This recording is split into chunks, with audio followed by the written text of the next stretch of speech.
Good day, guys. So this is the second video, and I thank you for having patience. So we got some important things we need to discuss here, and this literally is the future of our very lives and existence, including our livelihoods if things go well for all of us, right? Let's be clear, there's no guarantee in life. But the best we can do is try to make the best life that we can and do everything possible to make it that way. But that depends on all of us working together for the betterment of mankind and ourselves. Charity begins at home. So I'll give you a good example of what I mean. If you look at people out there, celebrities adopting kids from all other nations, but within their own nation, their own race and kids are filling up in orphanages, not being helped, not being adopted. What? For popularity? Every kid deserves a chance at happiness, no matter what race. This is one thing I'm going to make very clear. But when you as a person, let's say you're an Afrikaner, you can adopt 2 white kids, but instead you go out and you want to prove a point, like we've seen with some of these people, those kids aren't loved. They're being used to show that I'm not a racist or I'm not a bad person. Look at me. As a good example, I'm going to start off on this point. Actually, it was going to come up a bit later.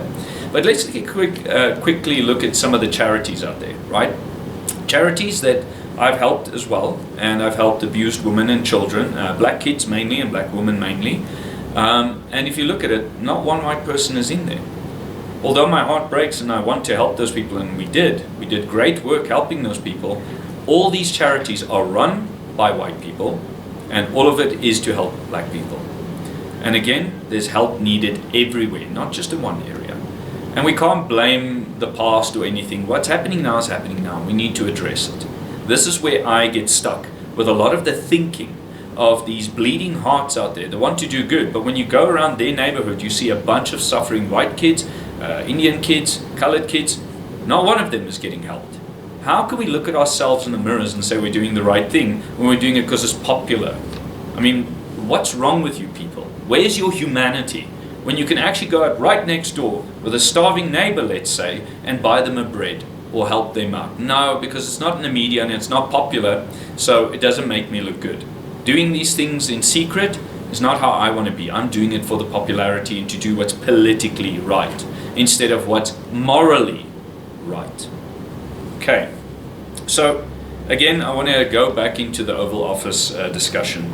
When we looked at the betrayal there of everybody talking about cameras and needing more money, President Trump, everyone in the US, we don't need more money for fighting crime. We have money for fighting crime, but that money goes directly into the pockets of political leaders and their families families like the ANC, and they use our tax money to buy out mines, to do mining deals, to do big business.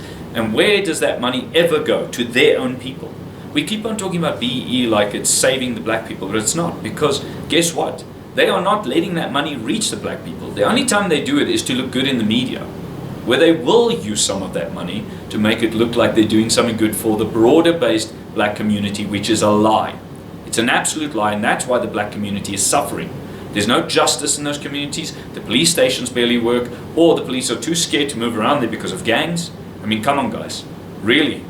It's not that we need more money, we need more control over the money we have. That's what we need. We need responsible people in banking, in the regulators that help us keep the order going. The problem is the ANC is placing more of their favorite people and family members into the regulatory bodies, into banks, into the reserve banks. Everywhere we operate, they're putting people in there which is for their own good. So now no longer can we call out corrupt ministers and corrupt people. This is a problem. Think about that. Imagine you have a politician in power, but they put their family members into a place that's supposed to protect the greater good for all. Imagine what that will cause for your country, for your neighborhood. Because no longer is it about you being protected, it's them and money only. So let's quickly talk again about the Volkstaat idea. So I have a few problems right now. I understand, there's a lot of bitterness and there's a lot of pain going around because of injustice. So I agree with the Afrikaners and the Boere getting a Volkstaat, right? Their own place where they can survive and live on their own. My problem, however, is that I am sitting in a position that I'm looking at it at how life would be. So we got the Western Cape that's mainly liberal, hates Trump, hates You know, everything that's not like, for instance, what we see in America, the same craziness that goes on there, destroying their people, is also destroying us. Because it seems like it's being placed everywhere unfairly. South Africans are not by nature quite liberal, right? We're more of a people that just deal with what we have and we're realistic. But the more this stuff is being pushed into our education systems, the more suicide, the more death, the more madness we see in this country. For a country like ours, that kind of mindset is bad, okay?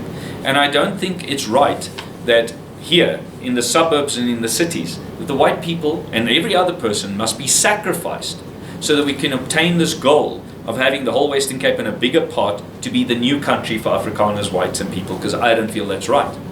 Here's my biggest problem. What will happen to the people who do become refugees and move there? Will they work on those farms like slave labor? Let's think about it, whatever color you are. Are you going to be treated fairly because you're not of their religion? I don't think we're looking at the bigger picture here. Again, I speak out against the people pushing for this notion. Nederlanders, everybody. I'm happy that they're raising the plight for our people, but I'm very worried about what's going to be there once we have these farms and everything set up with protection. How are those people going to live, make a career, or make a life for their families? Cheaply? I don't think that's right. So, what I want to say is the stance on genocide keeps changing for the people speaking out. That includes Rob, everybody. You know, Amidst has been very clever in the way he's handled things, so big hat off for him. But a lot of people keep, even in Solidariteit, say there's no genocide. Then there is. Then we change the word genocide. Guys, this flip-flop is scaring people away. It's not giving anyone any more hope, which makes people want to leave the country even faster because they feel like all of you, including Rob, is playing a political game, right? On the one side, it's very positive what you guys are doing. Thank you, right? But on the other side, you're giving no one hope. Everyone is more scared when you guys keep changing narratives. And the thing is, I personally feel, how can I trust anyone from that side that comes from the billionaire league that could have done a lot already in the past to help, but have done nothing? When I look at what has been going on, no one is doing the right thing for the people on the ground. You all are playing for time and for politics and rulership capabilities. So I'm calling all of you out. When are you going to think about the little guy on the ground that's suffering right now? What is being done to help them? Nothing. We're playing chess so that we can see you can pull the best move. And this is why I don't trust the billionaires coming out, because they could have changed this outcome a long time ago, and we haven't. We need to fight for the people on the ground, and we need to speak plainly, clearly, so everyone can understand, so that everybody can be on board. Personally, I will say this. I like Rob, because he's outspoken, he's very suave, he's very charismatic. But that's also the most dangerous kind of leader, because you never know if they could change. And that's what the people are tired of. They're tired of getting their hopes stripped. So I pray, Rob, that you are a good leader that this country needs, and that if you want to take over the DA, by all means do so. But give hope for all, not just for one denomination, and not just for one mindset of madness that these liberals push forward. And I'll say it. I never knew what a liberal was up until President Trump won on his first term. And when I saw that madness, I realized this is not what we want in this country, but we are instilling it. It's time to stand up for what's right. Give the people hope for the right reasons, but stick to the truth, guys. Stop playing the political game of saying we are in genocide, we're not in genocide, oh, genocide could be. It's genocide. It is a slow, progressive, strategic genocide that will escalate, and it will get far worse. And you think because America has their eyes on us, they're going to stop? No, like criminals, they're going to push even harder and even faster to do more crime, to do more harm to the people. What are we supposed to do with that? They're not going to stop unless we do something. And it's going to come from unity amongst the people, standing up against madness. Again, guys, be careful who you trust, especially politicians. You know, in the old South Africa, even in the old South Africa becoming new South Africa, we were all taught, you do not trust politicians, you do not trust attorneys. And sorry for the attorneys, they're doing good, hard work. But this is the seriousness of what we're dealing with. Please, people, let's start thinking about who we trust, and let's stand up and do the right thing, and not wallow in our grief. Let's hold people accountable for what they say and what they do. I'm just a simple civilian, standing up with a lot of experience from where I come from, and I've seen the world at its foundations and what happens at the highest levels. This is why I speak. I am speaking because none of my kind will come out to speak. So I hope that at least people hear this understand this, and then we can work together towards something better.